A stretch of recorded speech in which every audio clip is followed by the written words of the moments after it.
Joo, eli moi vaan munkin puolesta. Mä oon Satu Lipiäinen ja mä toimin täällä LUT-yliopistossa tutkijatohtorina uusiutuvien energiajärjestelmien laboratoriossa.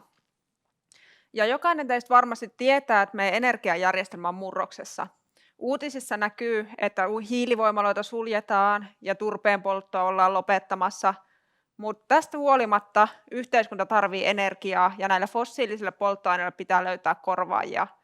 Ja meidän laboratorio opettaa ja tutkii, että miten tätä energiaa voitaisiin käyttää ja tuottaa kestävämmin.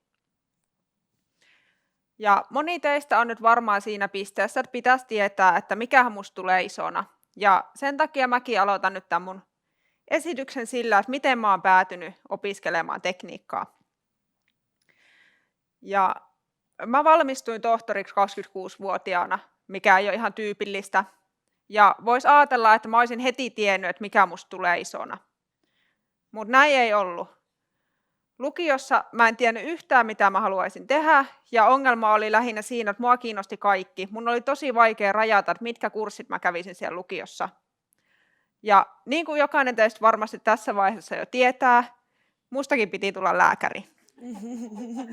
Ja se ei ollut se, mitä mä itse halusin, mutta mä olin se klassinen kympin tyttö, ja musta tuntui, että ympäristö oli sitä mieltä, että mun on mahdollista päästä lääkikseen, totta kai mä haen sinne. No en hakenut lääkikseen, ja itse mietin paljon sitä, että olisin hakenut liikuntatieteelliseen. Mä oon koko ikäni ollut kestävyysjuoksija, ja moni kanssaurheilija päätyi nimenomaan tuonne Jyväskylän liikuntatieteelliseen opiskelemaan. Mutta mä en sitten halunnut täyttää mun koko elämää sillä urheilulla. Sitten mä mietin, että mä olisin lähtenyt opiskelemaan biologiaa. Mä oon aina ollut tosi kiinnostunut luonnosta ja eläimistä.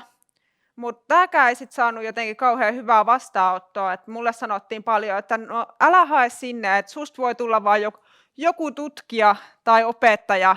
Ja nyt mä oon joku tutkija ja opettaja. Mä en tiedä, miksi tämä välttämättä olisi niin huono juttu. No, sitten mä koen, että tekniikan alasta ei kauheasti puhuttu lukiossa, varsinkaan tytöille. Ja mun elämään tämä tekniikan ala tuli ihan sattumalta, niin kuin moni muukin on tässä jo aiemmin sanonut. Kun mä aloittelin mun apivuotta lukiossa, niin mun silloinen poikaystävä, nykyinen aviomies, aloitti täällä LUTissa konetekniikan opinnot. Ja hän piti huolen siitä, että mä sain henkilökohtaista opinto-ohjausta. Mä oon muun muassa viettänyt mun lukion viimeisen syysloman täällä LUTissa. Mä istuin luennoilla ja luin ylioppilaskirjoituksiin. Ja silloin tämä yliopiston henki ja ne mielenkiintoiset opiskeltavat aineet sai mut päättämään, että tänne mä haen. Ja sitten piti vielä päättää, että mikä se mun ala täällä olisi, ja mä päädyin energiatekniikalle, koska lukiossa mua oli kiinnostanut fysiikassa eniten lämpöoppi ja sitten nämä säteilyasiat. Sitten mä ajattelin kertoa lyhyesti, miten mun urapolku on mennyt. Se on ollut toistaiseksi aika lyhyt. Mä hain tänne LUTtiin 2015 heti lukiosta valmistumisen jälkeen. Ja sitten mun tämä opiskelun aikainen urapolku on ollut ehkä vähän epätyypillinen. Monesti tekniikan alalla olevat päätyy kesähommiin ja muutenkin opintojen ohessa jonnekin teollisuuteen. Mutta mä oon ollut aina täällä yliopistolla. Mä alkuun toimin tuntiopettajana opintojen ohessa, eli mä vedin laskuharjoituksia nuoremmille opiskelijoille.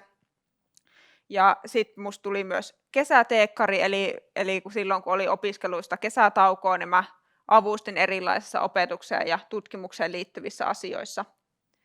Ja tälle sitten jatkumona mä tein diplomityön yliopistolle metsäteollisuuden energiatehokkuudesta, ja sitten siitä samasta aiheesta mä jatkoin sitten vielä väitöskirjaa asti.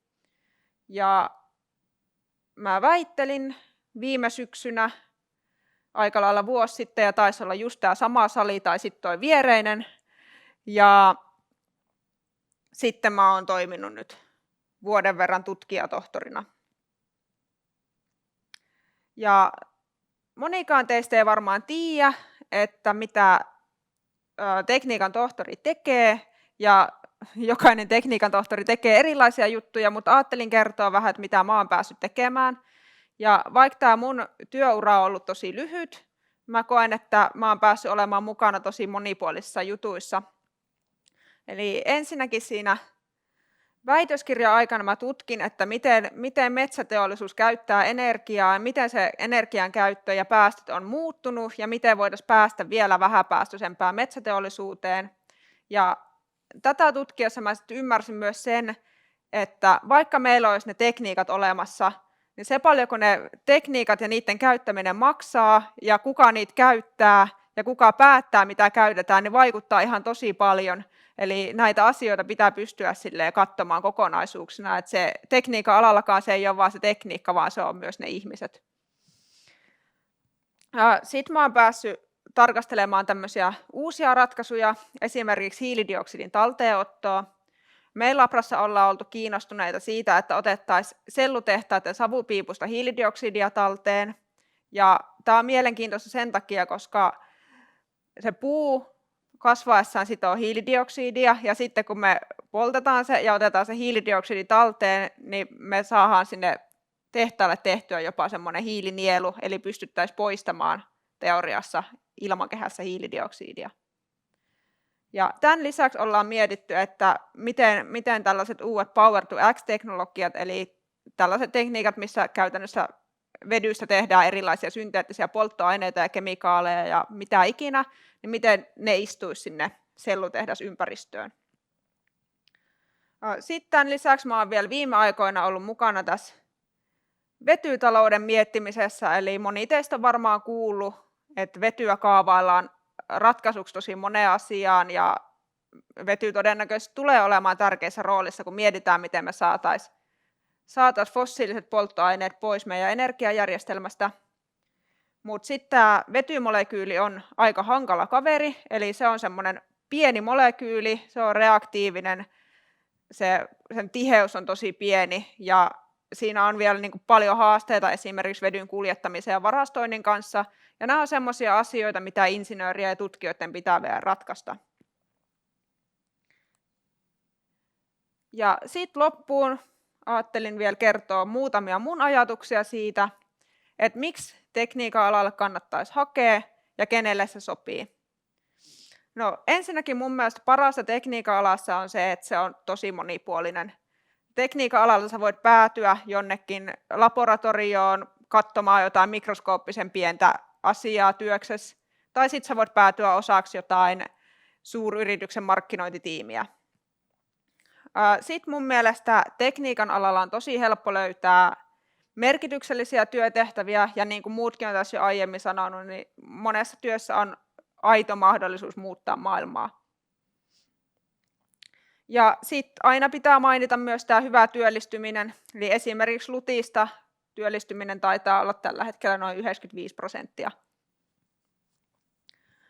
Ja mun mielestä tekniikan ala sopii tosi monenlaisille ihmisille, ja ehkä tämmöinen yhdistävä tekijä on semmoinen uteliaisuus maailmaa kohtaan ja halu ja kyky ratkaista ongelmia, mutta sitten pitää mun mielestä muistaa se, että tekniikka ei ole vaan sitä, että sä oot lapsena jaksanut katsoa tuntikaupalla jotain kaivinkonetta ja sen takia sä voit hakea tekniikan alalle, vaan tekniikan ala on myös kemiaa ja energiaa ja ympäristöasioita, että se on niin kuin tosi paljon muutakin kuin mitä se ensimmäinen mielikuva saattaa olla.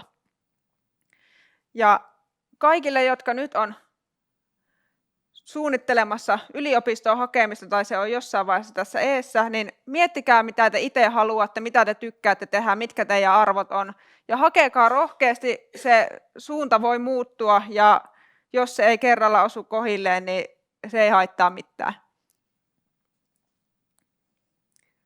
Ja kiitos.